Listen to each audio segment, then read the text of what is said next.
Hi, my name is Prumihimo and I'm absolutely crazy about kumihimo, as many people know, and I hope as many of you are as well. And today what I want to show you is how to use the long magatama bead. Now it's a very popular bead, so a lot of you will have come across it. But there are a few little tricks and tips with using this bead so that you can get the most out of it, and that's what I want to show you today. The long magatama bead is a Japanese bead shape. There are two sorts of magatama. There's a round magatama, which is the 4mm round. That's not the one I'm talking about here. And there's the long magatama, and that is 4 by 7mm. And that could be described as a sort of pointed oval bead cut on the slant with a slanting hole. And it is that slanting hole that makes it so popular and versatile in kumihimo. So what I'd like to do is show you close up what the bead looks like. Right, so these are the 4 by 7 long magatama beads, and what I'd like to show you is what to look out for, and I suggest you then look at your own beads carefully to identify the features that I'm talking about. When you look at the beads from this direction, you will see that the hole comes part way down the bead. This is the lower hole. But if you turn the bead over, as I have with this one, the hole is right at the top. So with this one, let's just put it on my stick there. So if I go through the bead from the lower hole first, as I have here, you'll see that the bead points in this direction.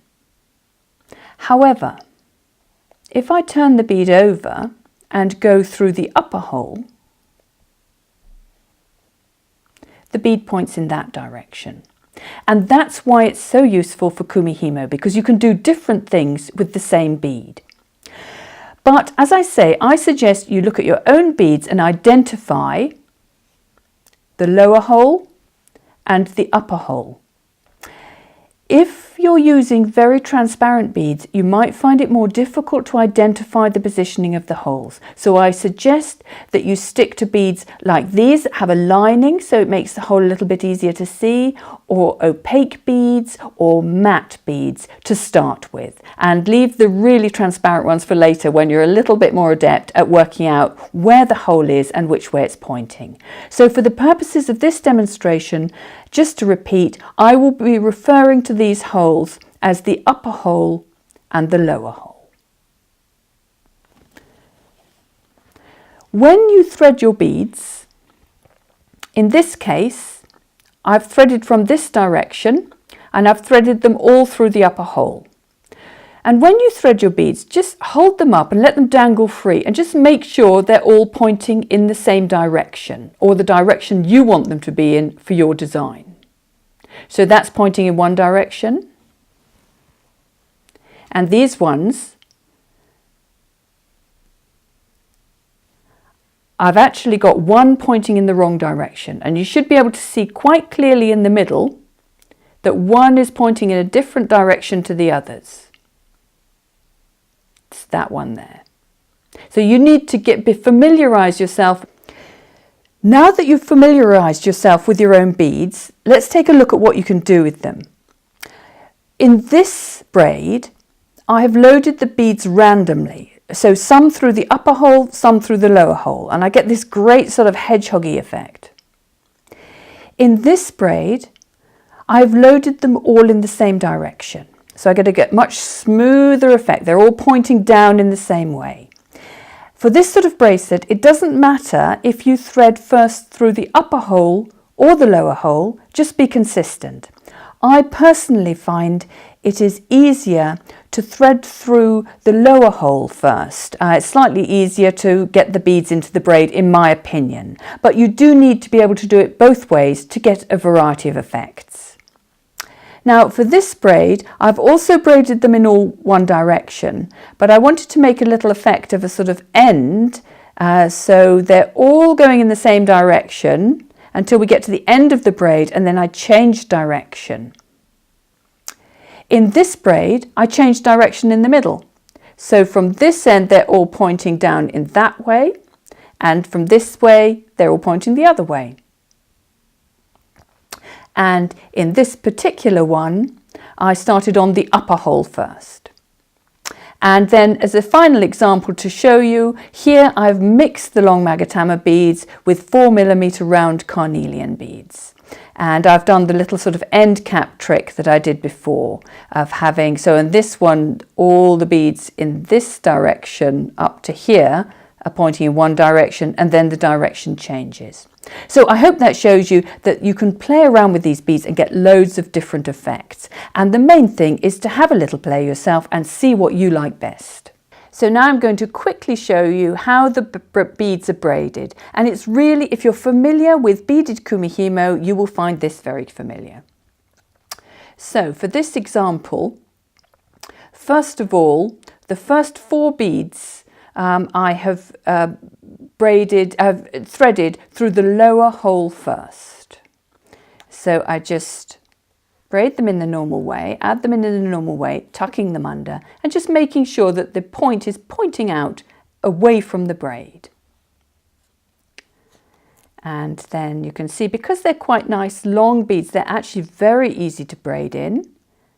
As with any sort of braiding and beading, you will find that the first few are a little bit more difficult to get to stay in position than later ones. So keep a special eye on them. And so then here's, again, these are all threaded in the same way. And in fact, it was the first 8 because I did the first bead on each cord. So I'll just continue to do the next 4, and you'll see, oh, I was going to say, you see how neatly they're slipping into position. That one jumped out, and that's why you've got to be vigilant. Just keep an eye on them. So that's number 6, and they are all threaded through the middle hole, which means that they're now pointing downwards. And these are the last 2 that I threaded through that lower hole.